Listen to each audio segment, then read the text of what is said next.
Olá, vamos dar continuidade às nossas aulas sobre recurso de revista. E agora eu gostaria de falar um pouco sobre um dos pressupostos específicos do recurso de revista, que é a divergência jurisprudencial. Todos esses pressupostos estão previstos no artigo 896 da CLT. No caso da divergência jurisprudencial, além disso, você tem que estar atento a algumas súmulas do TST, como é o caso, por exemplo, da súmula 296 e da súmula 337 do TST. Vamos falar um pouco, então, sobre a divergência jurisprudencial. Eu começo dizendo que a divergência é certamente o fundamento do recurso de revista mais eficiente. E por quê? Porque ele dá ao relator, no recurso de revista, lá no TST, dá uma liberdade para que, uma vez conhecido o recurso por divergência, ele tenha uma mais ampla margem de análise no mérito do recurso, quanto ao tema, quanto ao qual houve a divergência jurisprudencial. Diferentemente do que ocorre, por exemplo, quando o recurso vem lastreado em violação. Porque, uma vez conhecido o recurso por violação a um determinado dispositivo legal ou constitucional, a consequência inevitável será o seu provimento. Por isso, começar pela divergência me parece sempre uma boa estratégia. E quais são os cuidados que nós temos que ter em relação à divergência? Em primeiro lugar, é importante ter em conta que não servem para caracterizar a divergência acórdãos provenientes de órgãos estranhos à Justiça do Trabalho. Então, por exemplo, um acórdão do STF, por mais que traga uma tese importante, por mais que saibamos que essas teses aprovadas no Supremo, especialmente se trata de precedente de natureza vinculante, tem um impacto relevantíssimo, para fins de divergência jurisprudencial não servem. Podem servir como reforço de argumentação, mas não como divergência. Assim como também não podem ser utilizados acórdãos do mesmo TRT, tem que ser de Tribunal Regional do Trabalho diferente, e também não servem decisões monocráticas, seja de primeiro grau, uma sentença, por exemplo, seja do TRT de um relator, por exemplo, do TST de um relator que, com fundamento na súmula 333, por exemplo, denegue seguimento a um recurso. Outro acórdão que também não pode ser utilizado é o acórdão de turma do TST. Os acórdãos turmários não servem à caracterização de divergência jurisprudencial. Quais são os precedentes que podem ser indicados para caracterizar esse dissenso de jurisprudência? Primeiro, acórdão, decisão colegiada, de TRT diferente, TRT diverso daquele que prolator a decisão recorrida. Segundo, acórdão de sessão especializada em dissídios individuais do TST.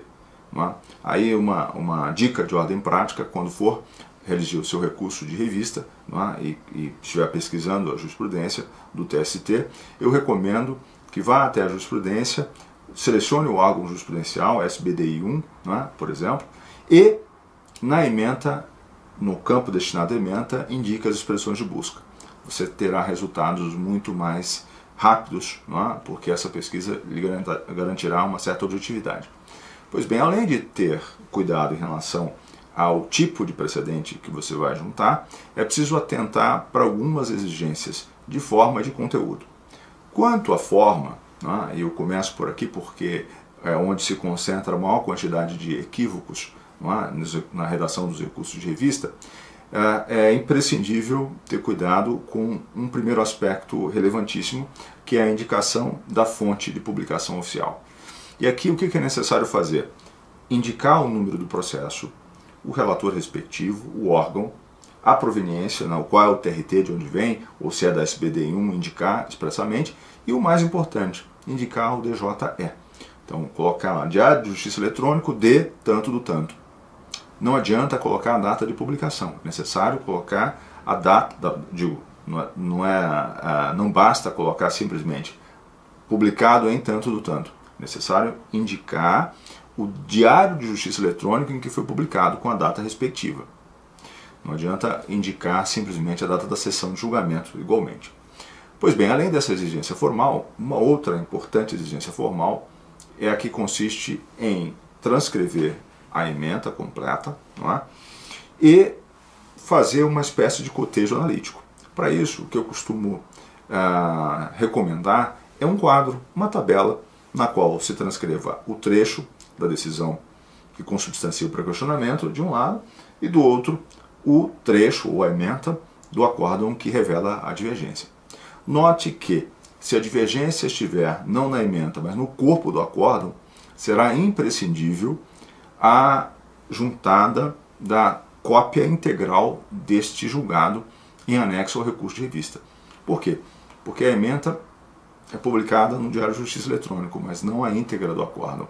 Então, para que se possa fazer uma efetiva análise da tese contida no corpo do acórdão, será necessário transcrevê-la ao final.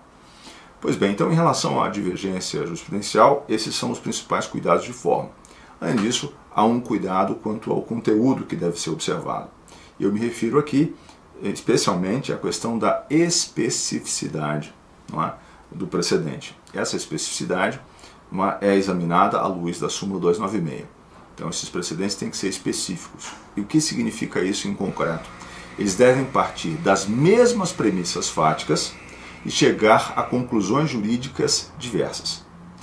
Nessa mesma tabela que eu mencionei, para fazer o cotejo analítico, o que eu pessoalmente costumo fazer e orientar as pessoas que trabalham comigo no escritório é indicar, não é, expressamente premissas fáticas de um lado do acórdão recorrido e premissas fáticas de outro do acórdão paradigma, não é, o aresto divergente, para que se permita fazer o cotejo. Então, as premissas fáticas têm que ser as mesmas.